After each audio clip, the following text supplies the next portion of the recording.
मनीष कश्यप कितना दिन टिकते हैं इस पे भी बहुत निर्भर करता है। इंडस्ट्री लगाने के लिए मैंने मैपिंग भी कर रखा है, तो गांव में ही हमारा देश बसता है। बशर्ते कि वो जनता की सेवा करे और उछल कूद ना करे। पूर्व में मैं अन्ना हजारे जी के आंदोलन में दिल्ली में शरीक था। बहुत अच्छा सवाल आपने किया है। आपको अपना घर का जमीन बेचकर जाता है या पत्नी का गहना बेचकर उस प्रोजेक्ट में जाता है। लोग आए हैं, विभिन्न जिले से दूर दराज से लोग आए हुए हैं, क्योंकि आज आप सभी को पता है 7 जुलाई है। आज मनीष कश्यप जन स्वराज में ज्वाइन करने के लिए जा रहे हैं और प्रशांत किशोर जी डिजिटल मीडिया चैनल्स के बारे में कुछ बताने के लिए जा रहे हैं। उसी को देखने के लिए बिहार के विभिन्न जिलों से पटना के बापू सभागार पहुंचे हैं और यहाँ पे जो भी लोग पहुंचे हैं उनसे हम कुछ जानने का प्रयास करेंगे। आखिर ये जो जन स्वराज पूरा बिहार में धमाल मचा रही है, जन स्वराज के प्रति लोगों के अंदर क्या कुछ रुझान है। क्या नाम है आपका? महेश, कहाँ से आए हैं? जगदेव पथ बताइए। कहाँ से? पटना से ही। पटना से हैं। जन स्वराज की कोई प्रत्याशी हो रहे हैं? कोई प्रत्याशी नहीं है, हम जनता हैं, सुनने आए हैं डिजिटल माध्यम।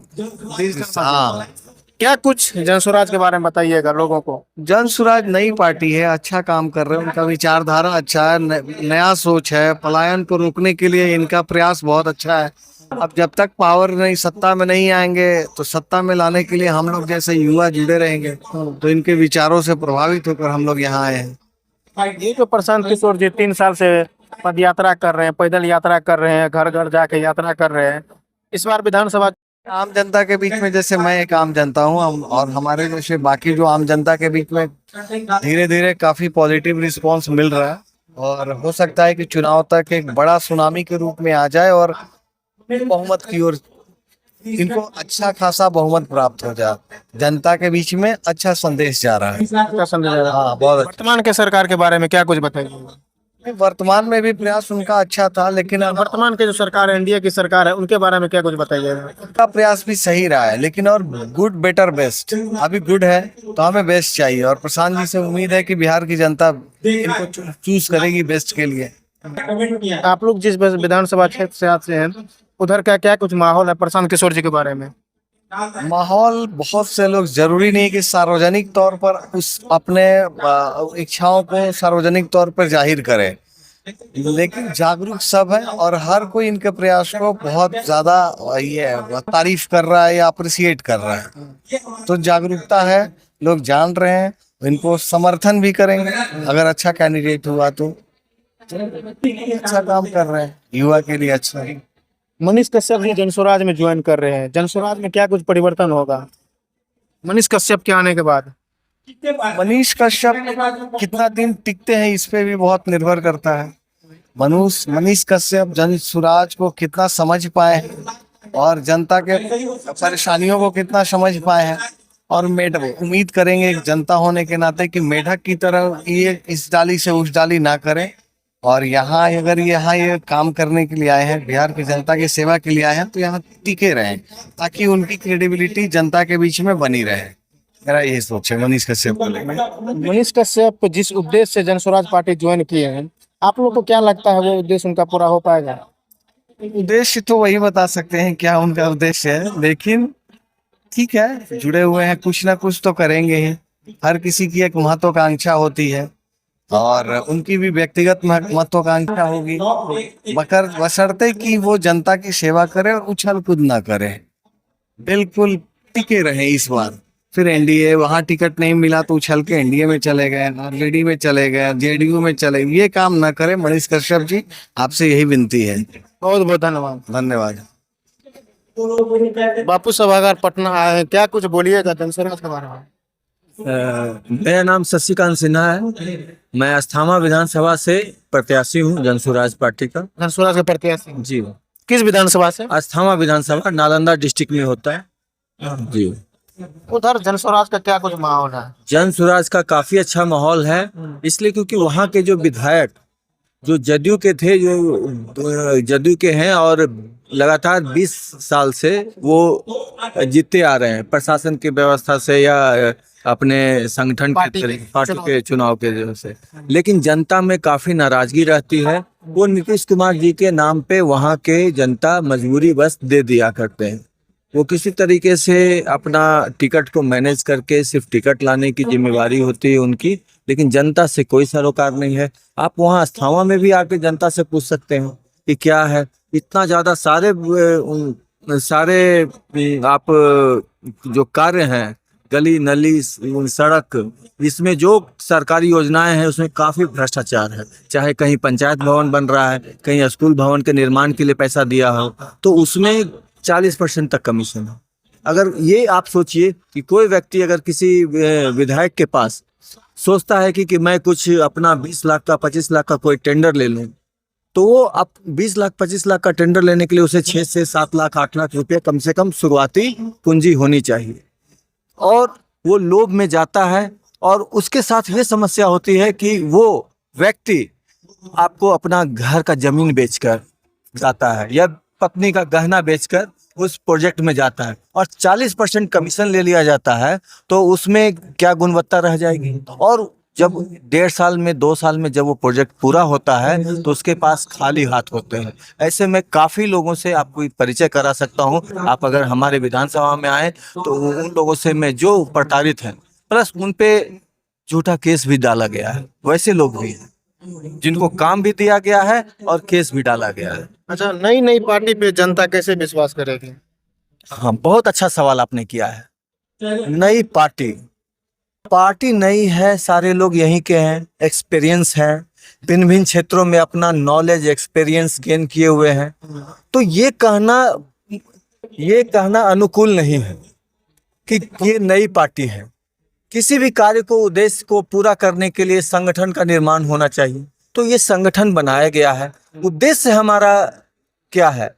बिहार को बदलने का, बिहार में जो आधुनिकता आनी चाहिए, चाहे वो शिक्षा व्यवस्था में, इंडस्ट्रियलाइजेशन में, है ना, प्लस जो हम आगे का जो फ्यूचर हम देखें कि आगे 50 साल तक हम क्या कर सकते हैं, किस किस सेक्टर में, फूड सेक्टर में, जो हमारे एग्रीकल्चर बेस्ड जो हमारे इकोनॉमी है उसको कैसे बूम किया जाए। तो मैं खुद अपने विधानसभा के लिए, हमारे विधानसभा में 40 पंचायत हैं, 40 पंचायत के लिए मैंने खुद मैं पेशे से इंजीनियर भी हूँ, मैंने खुद मैपिंग किया है कि 40 पंचायत के लिए अलग अलग प्रोडक्ट, एग्रीकल्चर प्रोडक्ट, चाहे वो आयुर्वेदिक हो, कहीं फूल की खेती हो, कहीं मसाले की खेती हो, और कहीं आधुनिक जो फल होते हैं, ड्रैगन फ्रूट हो गया। तो ये सब हमारे, हमने काफ़ी जगह सॉइल टेस्ट भी करवाया है कि कहाँ कहाँ क्या हो सकती है, ये मैंने मैपिंग किया है, ये प्लान है।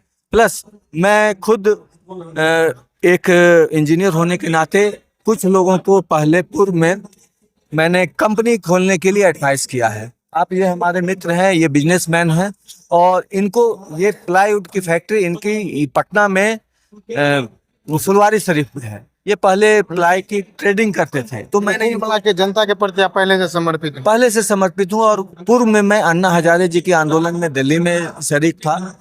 मैंने किरण बेदी जी के साथ काम किया है, जनरल वीके सिंह जी के साथ काम इससे पहले किसी पॉलिटिकल पार्टी से भी नाता रखते थे क्या? नहीं, पॉलिटिकल पार्टी से डायरेक्ट किसी पॉलिटिकल पार्टी से हमारा जन स्वराज पार्टी से, क्योंकि ये मेरा पहले का विजन था। मैं 2020 में भी चुनाव लड़ने के लिए प्रयास में था। जब मैंने खगड़िया में अन्ना हजारे जी आए तो 2017 में, तो मैंने उनसे पूछा कि आपके साथ में तो दिल्ली में आंदोलन में था, अब क्या करना चाहिए मुझे। तो उन्होंने कहा जो भी करना अपने गांव की तरफ करो, गांव में ही हमारा देश बसता है, और मैं भी अपने गांव रालेगंज सिद्धि में हूं, आप भी अपने गांव की तरफ करो। तो 2017 से मैं अस्थावा विधानसभा में, मतलब 8 वर्षों से, जी हाँ, वहाँ पे कार्य कर रहा हूँ। रोजी रोजगार के बारे में भी लोगों को प्रेरित करता हूँ, और उन लोग कुछ जो कंपनी में हमारे मैनेजर फ्रेंड्स होते हैं, तो वहाँ भी मैं उनको प्लेसमेंट के लिए एडवाइस करता हूँ। ये सारे हमारे कार्य। अपने विधानसभा लोगों से क्या बोलिएगा अंत में? हमारे विधानसभा के लोगों को मैं ये कहना चाहता हूँ कि वो बदलाव के लिए आए, और काफ़ी लोग बदलाव के प्रति इच्छुक हैं, और जहाँ मैं गांव में जाता हूँ बहुत समर्थन मिल रहा है। पिछले 6 महीनों से मैं वहाँ पे काफ़ी सक्रिय हूँ। उससे पहले 1.5 साल पहले से पार्टी में जुड़ा हुआ हूँ, और जो मैं देख रहा हूँ लोगों को, चाहे जो बिहार कहा जाता है कि जातियों में बटा है, ऐसी नहीं। हमारे विधानसभा में हर एक वर्ग से हमें समर्थन मिल रहा है। जो कहते हैं कि नहीं वो जनसुराज में नहीं जुड़ेंगे, वैसे लोग, वो हमें आरजेडी के जो समर्थक लोग हैं वो हमें सारे लोग समर्थन दे रहे हैं। और काफी विधानसभा में वो सोच रहे हैं कि हाँ शशिकांत जी आएंगे, ये खुद इंजीनियर हैं, एमबीए भी किया हुआ, तो उस मैनेजमेंट स्किल से मैंने उन लोगों को काफी बातें बताई हैं कि किस तरीके से हम खुद हर एक पंचायत में कैसे कम से कम 5 से 10 लोग ऐसे समृद्ध लोग हैं जो खुद 10 लाख से लेकर 50-60 लाख तक की इन्वेस्टमेंट कर सकते हैं। तो उनको मैं अपना एक प्रपोजल देके कि क्या क्या चीज़ की इंडस्ट्री या छोटे मोटे जो रोजगार हैं एमएसएमई के तहत उनको लोन कराना, और ये सब करा के मैं उनको कराऊंगा। ये मैंने काफ़ी चीज़ें, बहुत सारे लोग बालू में काम में लगे हुए हैं, लेकिन मैंने उनसे पूछा कि आप क्या इन्वेस्टमेंट कर सकते हैं अगर मैं कुछ नया प्रपोजल दूं, ताकि आप इंडस्ट्री भी लगाएं। अगर आप 30 लाख 40 लाख लगाते हैं तो आपका ये उद्देश्य होना है कि अगले साल जो हमारा 40 लाख लगाए हैं वो 45 लाख बन जाए, और आप ही के यहाँ जो 20-25 जो एम्प्लॉयमेंट होगा, है ना, वो हमारे क्षेत्र के लोगों का होगा। तो इस तरीके से कम शुरुआती साल में मैं कम से कम 70 से 80 इंडस्ट्री लगाने के लिए मैंने मैपिंग भी कर रखा है कि क्या सब लोगों को एडवाइस किया जाए। वहाँ पे सेमिनार लगाऊंगा आफ्टर इलेक्शन, और ये सारे हमारे प्लानिंग है। और एक चीज़ और, मैं एक और जो हमारे कृषि से रिलेटेड जो उद्योग हैं, जो कि गौशाला और कृषि, इससे रिलेटेड मैंने कम से कम 25 से 30 हजार लोगों को मैं उनसे आर्थिक समृद्धि बढ़ाने के लिए उससे जोड़ने का सीधा रास्ता बनाया है। क्योंकि मैं पूर्व में गौशाला संघ का नेशनल कोऑर्डिनेटर था, अखिल भारतीय गौशाला संघ का, तो वहाँ का जो नॉलेज एक्सपीरियंस मिला है, मैं कोऑपरेटिव बनाकर अपने अस्थामा विधानसभा में 4 ब्लॉक हैं, अस्थामा, बिंद, सरमेरा और कतरीसराय, यहाँ पे 4 अलग अलग ब्लॉकों में मैं बड़े गौशाला का निर्माण कराऊंगा, जो कि पब्लिक के सहयोग से होगा। सारे उनके मेंबर होंगे और सारा जो बेनिफिट जाएगा सारे उन लोगों को मेंबर हो जाएगा। मतलब कुल मिला के कहना है जो जनता के लिए 8 वर्षों से काम कर रहे हैं, जनता के रोजगार के लिए विभिन्न जो पैसे वाले लोग हैं उनको पैसा इन्वेस्ट करवा रहे हैं, ताकि ज्यादा से ज्यादा लोगों को रोजगार कैसे मिल सके। ये हमारी प्लानिंग है। और प्रशांत जी भी यही चीज कहते हैं, तो हमारी सोच और प्रशांत जी की सोच, इस वजह से मैं जनसुराज में पिछले 1.5 साल से सक्रिय हूँ। और जब अस्थामा विधानसभा क्षेत्र के लिए जब प्रत्याशी की बात आई तो उसमें भी मैंने पार्टिसिपेट किया, और उनका कहना है कि अच्छे लोग को चुनाव में आना चाहिए, राजनीति में आना चाहिए। वो खुद कहते हैं कि अगर एक व्यक्ति अगर चुनाव में आगे नहीं बढ़ेगा तो 10 अच्छे व्यक्ति का हौसला टूटेगा। इसलिए मैं खुद आगे बढ़ कर रहा हूँ, और बहुत सारे लोग भ्रष्ट व्यवस्था से चुनाव में वहाँ पे सक्रिय होते हैं, तो उन सब लोगों को दूर करने का भी प्रयास मैं जनसुराज की साफ सुथरी राजनीति, जो सही लोग, सही सोच और सामूहिक प्रयास से करने का पूरा प्रयास करूंगा। चलिए, बहुत बहुत धन्यवाद। बहुत बहुत धन्यवाद। चलिए, आप देख लिए, ये नालंदा जिले के व्यक्ति थे और ये भावी प्रत्याशी भी है, और ये अपने विधानसभा क्षेत्र में लोगों के लिए काफी रोजगार की व्यवस्था भी करने का प्रयास कर रहे हैं और कर भी रहे हैं, और 8 सालों से लोगों की सेवा भी कर रहे थे। इनके बारे में आप क्या सोचते हैं? अपना राय प्रतिक्रिया कमेंट में जरूर दीजिएगा। अभी के लिए जय हिंद, जय भारत।